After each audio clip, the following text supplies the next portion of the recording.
people have depression or effect psychologically, mentally, and emotionally, the attack right now of this pandemic, this COVID, is not just the uncertainty of finances, but also the uncertainty of our connections and the people that we care about not being safe, and the people we care about not having enough. So the brain is a social brain, and it wants to belong. It craves for belonging, and belongingness, it craves for connection, and that's what we want to create in this Tulong Eskwela messenger chat, a place where they belong. And we can do that by creating an environment of care.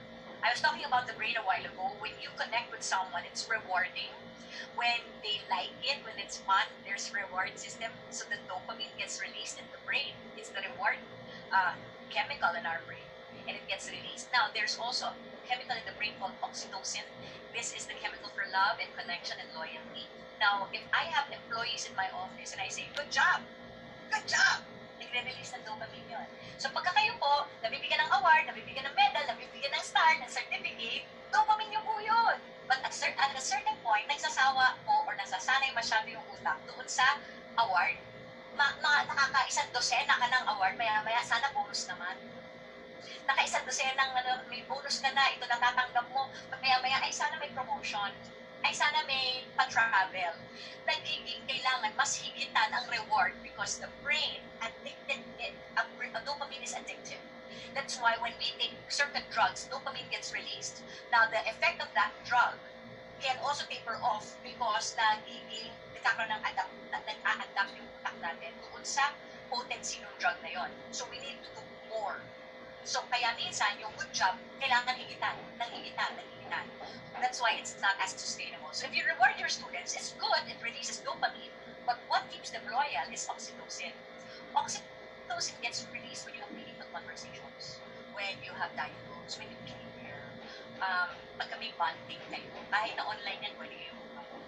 So, oxytocin is released when we are engaged with someone. When it's face-to-face conversation, it's eye contact.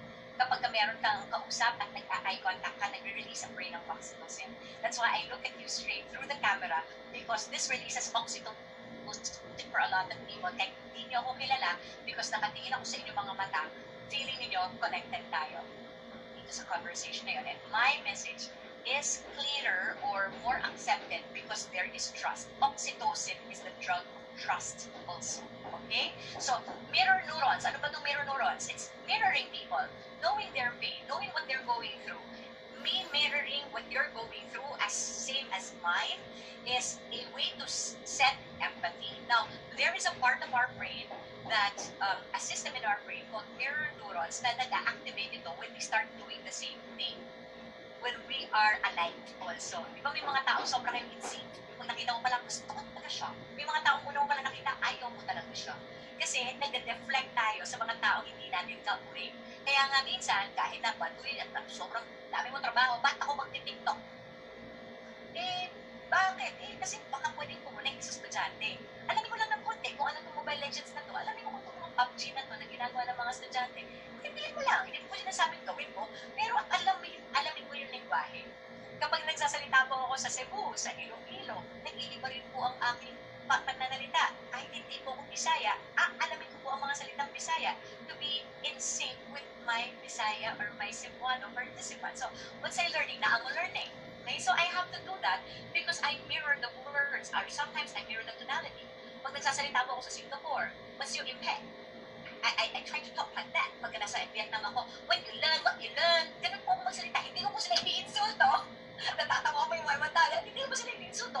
Sinasabayan mo lang yung kanilang tempo ng pananalita dahil yun yung pagportable sa tenga niya. Yes? Do you get that? The tonality that people exude is their tonality also. Ito yung tone ng voice kung saan sila komportable. Kaya kung ang mga students mo ay parangkas magsalita, ma'am naman ganito talaga tayo Pagka nakikipag-usap ka at marunong ka maging medyo mas relax, feeling nila get mo sila. Kasi yung tono ng boses mo ay komportable sa tono ng boses nila. This is because of the mirror neurons. It fires up in their brain when they sense something that is like that. That's why it's very important to know ano ba yung tono ng pananalita ng estudyante ngayon, ano ba yung mga salita ngayon ng mga estudyante. It's very good to do that, just to be in sync or in rapport. Now, what are we trying to do? Ang sinasabi natin dito ay walang matigas na tinapay sa mainit na So, ang ginagawa po natin, gumagawa po tayo ng kape. Nagtitimpla tayo ng kape na mas mainit para magawa po natin na mag-model tayo. I-model natin ang care. Ma-experience nila ang care dito sa ating empathy circles. Magkaroon po tayo ng chance to listen to them and to teach them. And through these empathy circles, we get to ask, how are you? Kamusta ka? Ano nangyayari sa'yo? And they get to ask each other, kamusta ka? Be there for each other. It engages the students and it can engage the parents to be able to collaborate better. Build their communication skills, even if it's just through messaging. Listening skills, even if it's through just messaging. Collaborate with other students. Be able to work with each other. And to build character. Character is built not just by lessons, but in meeting other people and communicating with other people. You may opt to do your empathy circles once a day. Isn't that exciting? You get to connect and ask your student once a day, how are they? Or you can do it once a week, depending on your schedule. Depending sa schedule nyo. So, hindi tutupag pa yung time sa inyo po. Once a week, once a day. Now, tulong eskwela is a safe space for everyone. And that's what we would want everyone to do. To be excited with.